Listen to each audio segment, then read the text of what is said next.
The New England Patriots could get back superstar cornerback Christian Gonzalez against the Pittsburgh Steelers this weekend. Gonzalez had been sidelined since July 28th with a hamstring injury.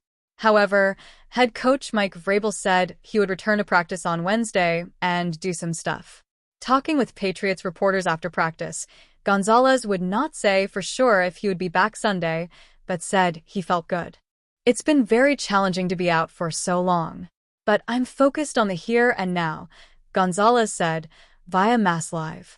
"I'm not really too worried about the injury. I'm not going to answer any questions on that. We're just focused on Steelers." He is coming off an elite season where he was one of the best cornerbacks in football and selected as a second-team All-Pro. That career season vaulted Gonzalez into superstardom, and in 16 games a season ago, he had 11 pass deflections and 2 interceptions while allowing the third lowest passer rating when targeted in the entire NFL. Without Gonzalez, that would be an ideal environment for the Steelers to try and get DK Metcalf going against the other Patriots cornerbacks. "It's been tough having to watch, but I'm excited to get out there and run around and get back to playing ball," Gonzalez said. If he is back, it will tough sledding for Metcalf, and the Steelers will have to find ways to feed him the ball despite Gonzalez's talent. The Pittsburgh Steelers defense has a wealth of problems after just 2 weeks. While teams are finding a ton of success by simply running away from TJ Watt, the secondary has also been burned several times. There's one play that you've likely seen one film guru or another point out.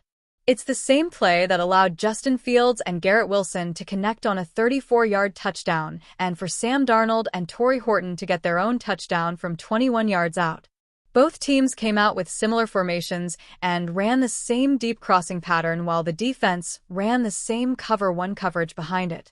It's a copycat league, and the Seahawks truly copied everything that worked for the Jets in Week 1 except the read option runs, and that's a big reason why Seattle left with a win. But it's also a big reason fans have serious doubts that things will get better on defense if adjustments aren't being made. Steelers DC Teryl Austin unloads on defense after botched communication exposes the secondary. Steelers defensive coordinator Teryl Austin expressed his frustration about the play on Thursday. "Not do that expletive. That expletive was expletive bad," Austin said. "That can't happen, 'cause it wasn't something that was unaddressed during the course of the week." Austin says the defense addressed the play design, but still managed to muck it up. But the question then becomes, how did you mean to stop it then? Because that play design is meant to beat cover one. The deep middle safety cannot be right. Trailing the near side receiver would just lead to the opposite result. The answer to that fix is a bit convoluted, but credit to Alan Saunders for tracking it down. Against Seattle, Slay was supposed to peel off and help Ramsey against Horton while Juan Thornhill chased underneath to the far side. Slay didn't do that, touchdown Seahawks. Austin's frustrations are more understandable with that context, and with that context, it makes sense why the Steelers would show the same coverage shell. If they pull off the bait, it's likely a turnover, or they bust the play and prove they have an answer for it. But since they didn't, don't be at all surprised if the Patriots run this same play out of a similar formation. If Pittsburgh can't properly communicate or execute the scheme, then the same thing will happen for the third week in a row. It's concerning because fans have a reason to question the scheme in the first place. After all, this defense is playing worse than it has in a long time, despite the additions made on the back end. But if there's proof that the players aren't doing what is asked of them, it creates an even larger problem. Because these are veteran players who know how to play winning football in the NFL, or at least, that's the bill of goods Steelers fans were sold all offseason. After 2 weeks of the regular season, the Pittsburgh Steelers have experienced a bumpy ride to a 1-1 record. There are still 16 weeks of the schedule to burn through, but after their first loss of the campaign, many are concerned. The team has yet to find a way to improve, and their loss against the Seattle Seahawks revealed a troubling truth about their roster.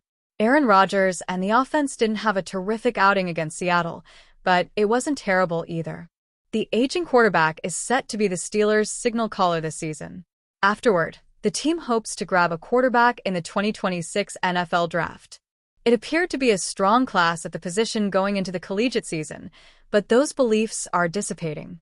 Many of the top prospects entering the season have witnessed regression when it comes to their draft stock during the first 3 weeks of the year. Arch Manning hasn't lived up to the hype. In fact, he is struggling to stay relevant as the starter. Other top players, such as Drew Aller and Cade Klubnik, have not had the strong start to the schedule they had hoped for. Pittsburgh Steelers' quarterback succession plan put on hold by 2026 draft prospects.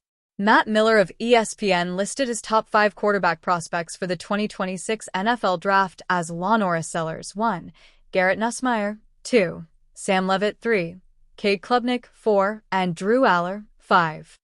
That was his latest list, released on August 30th, which was the first week of college football. Since that list, each one of these potential draft prospects has failed to live up to the hype, and this didn't even include Manning. LaNorris Sellers has been one of the more promising of the bunch, but he just suffered an injury this past weekend.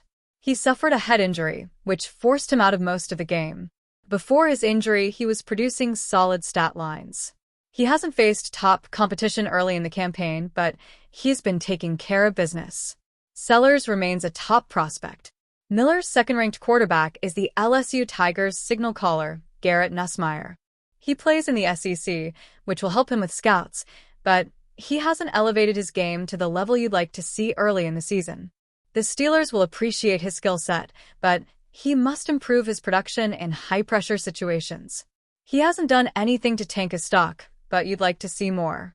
Shockingly, Sam Levitt was ranked so highly, but he did have a fantastic season in 2024. It's been a dreadful start for Arizona State. They're struggling to rebound from losing a lot of talent to the NFL. You can see the competitive spirit that Levitt has during his games, despite the lack of talent around him. He might be forced to stay in college if he can't carry his team on his back. No program in college football has been a bigger disappointment than Clemson. Their starting quarterback, Cade Klubnik, was anticipated to be one of the biggest risers among potential draft prospects. This young signal caller has fallen flat on his face, and Pittsburgh should consider writing him off. He has a lot of tools to work with, but his early season struggles are ugly. You can round out this list with Drew Aller as a prospect who is just floating his way into irrelevance.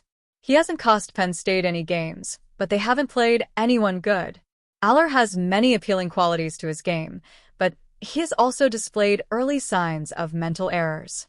He must perform well in Penn State's biggest games against Oregon, Ohio State, and others if he wants to take his draft stock to another level.